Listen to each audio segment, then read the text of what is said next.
Hello all, welcome back to our weekly portion review, and this week we are going to continue with our portion of Vayishlach, and he sent.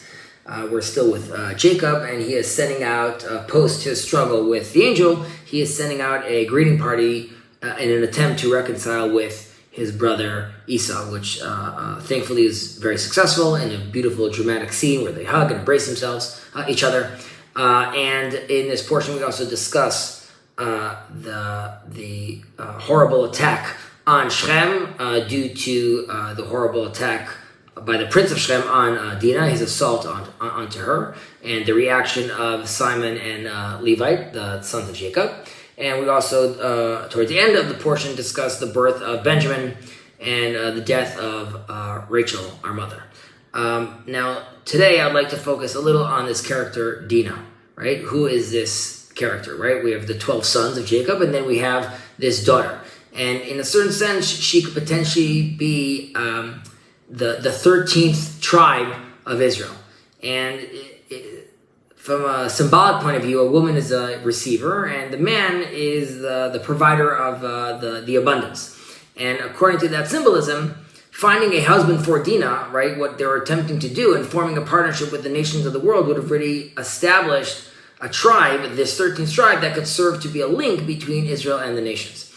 However, as we know, this concept was implemented in a very flawed and corrupt manner, to say the least. Now, there's a very interesting midrash that tells us and teaches us that Dinah actually becomes pregnant from this incident in Shechem, and she gives birth to a daughter who's abandoned.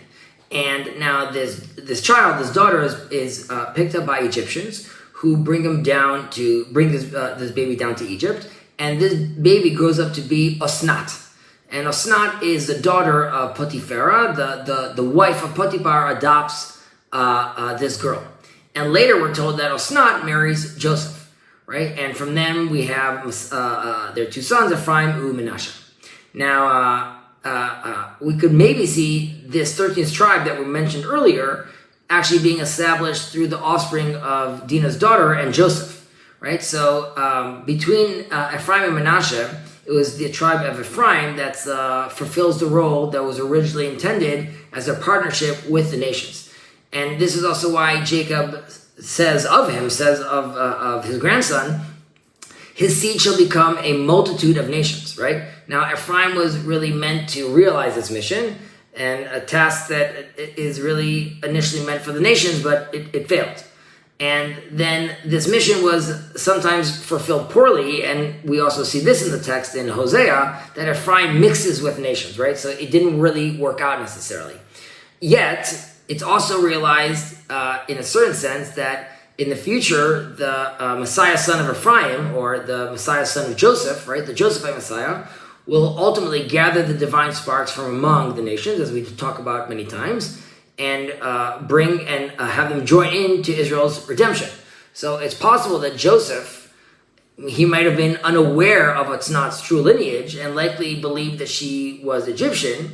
This is really illustrating how, through divine providence, it doesn't really leave the fate of the nation to a specific individual, right? Even when a person seeks to try to assimilate, as Joseph seemed to believe when he was naming his son Manasseh, as we're told in Genesis 41:51, God has made me forget all my toil and all my father's house, right? Or when we're seeing success in a foreign land that he's having, and that's what Ephraim's namesake is in Hebrew, God has made me fruitful in the land of my affliction, right? In Hebrew, the words themselves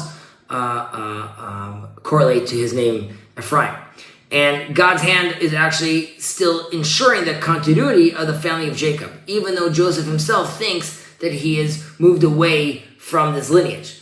And potentially we could learn from this that even though certain historical processes, even though we can't immediately realize what's happening, they still continue in some convoluted ways, and they're rectified with the help of God's divine providence. And we have to realize that the Bible we're experiencing and the Bible that we're learning is living through us and with us. And that way we could look at these patterns and understand that these prophecies become very palpable and alive once we pay attention to the world around us. Shabbat Shalom.